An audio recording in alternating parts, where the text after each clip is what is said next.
Right, first though, actor Kit Harington. Now you may remember him from, what is that thing he's in? Game of Thrones. Game of Thrones. Yeah. Now he defended slave play. He's in it, actually, having dedicated performances for black-only audiences. Now, this was an initiative which discriminates against white people. What it basically does is say that a black-only or black-identifying audience for one night or 2 nights, in this case, there are 12 weeks of the performance, so most of them are, anyone can come. And they're also saying that white people are welcome, but it's meant for people who are identifying or black identifying, and they call this a blackout night. So it will run for 12 weeks. So let's see what my clashers think of that. Lee Harris and Joanna Jarju. Lee Harris, what do you think?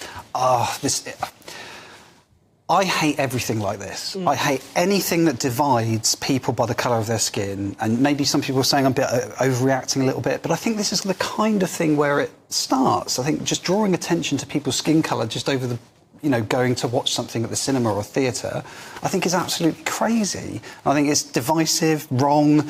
And I saw that Kit Harington sort of made this ludicrous point that I did notice that the majority of the people in the audience were white. Well, yeah, you're in the UK. The majority of people in the country are white. It's like, what do you expect it to be, like 50-50 the entire time or something? This whole thing just makes my skin crawl. I wish we could just stop talking and divide about skin colour and dividing people by their race. The play is about race and all the sort of woke things. So race, sexuality, and what's the other one that's uber woke? Can't think of it right now. It aids me, but I'm sure Joanna will know. Yes, well done. Here to be at service. Joanna Jarju, do you not think this is a bit like saying, well, all black people will think this, so that's why they're best placed to come and see this thing, which is not true at all?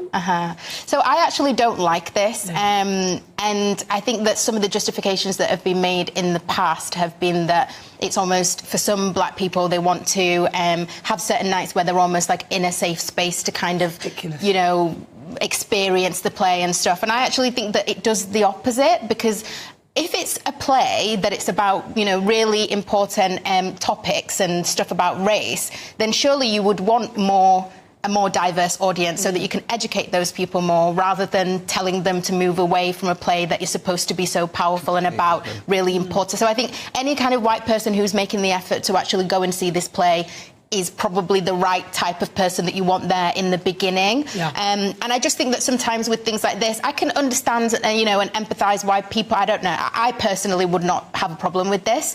But, you know, people are comfortable with what they're comfortable with. I just feel as if it's just a touch too far, really. Once again, the rift within the royal family deepens. Prince Harry, branded selfish by critics, now faces furious backlash for what insiders are calling emotional blackmail against King Charles, all centered around his children, Archie and Lilibet. Reports claim Harry has been using his children as leverage, pressuring the king for greater acknowledgement and royal privileges. Insiders say he's been hinting that unless his children receive royal recognition, his relationship with the monarchy will continue to crumble. Sources close to Buckingham Palace described the king as heartbroken and frustrated. One royal aide reportedly said, Charles feels torn between love for his grandchildren and exhaustion from Harry's demands. It's a painful reminder that family ties mean little when power and image are at stake. The public hasn't held back. Across social media and British headlines, the words selfish, manipulative, and ungrateful dominate the conversation. Many accuse Harry of using his children as political pawns, a move seen as deeply unfair to the royal legacy. Observers believe Meghan Markle's influence runs deep in this latest episode. Critics say her ongoing battle for image control has fueled Harry's emotional tactics. One commentator noted, Harry's obsession with control mirrors Meghan's media strategy, emotionally charged and perfectly timed. Despite the storm, Buckingham Palace remains silent as always. But behind the silence, royal experts insist that tension is reaching a boiling point. The question remains, how much more can the king endure before decisive action is taken? From California to the corridors of Buckingham Palace, one thing is clear, this feud isn't just about titles or duty anymore. It's a test of loyalty, love, and legacy. And as Prince Harry continues to push boundaries, the world watches, wondering how far he'll go. And to say that if you're black, you're in a safe space with black people, let me be honest, I'm probably more likely to be killed by a black person than a white person, just by looking at the statistics of if you go to the knife crime stats and things like that. So I don't know, and obviously these people aren't going to kill each other. No, that's what are you talking about? Well, you'd be more likely to be than a black person. Have you not seen the knife crime rates in Glasgow before? I don't think knife crime is not exclusively a black thing. No, I'm just, in general, I'm looking at a generalisation. I mean, that's very general and very vague. It depends where you are. But, I mean, to say that you're in a safe space just because the people are the same colour as you, I think is an absurd presumption.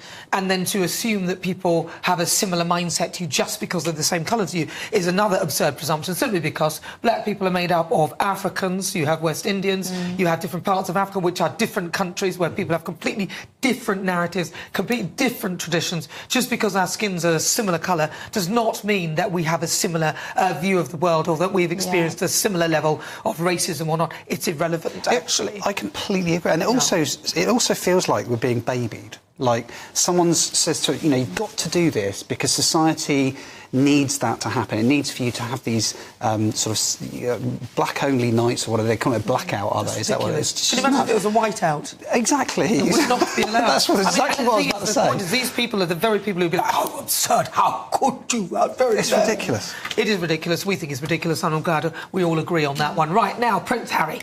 Is he being selfish? I ask this as fierce a growing that King Charles may never reunite with his two youngest grandchildren, or perhaps even Meghan and her dad as well, and her kids. So Prince Harry refuses to bring his young family to the UK due to security fears. So I wonder what Meghan's excuse is for not taking her kids to see her dad. Anyway, do you think Prince Harry is being selfish? I'll start with Julie Harris. Yes, I do, and it does feel a little bit like he is doing this to make a point.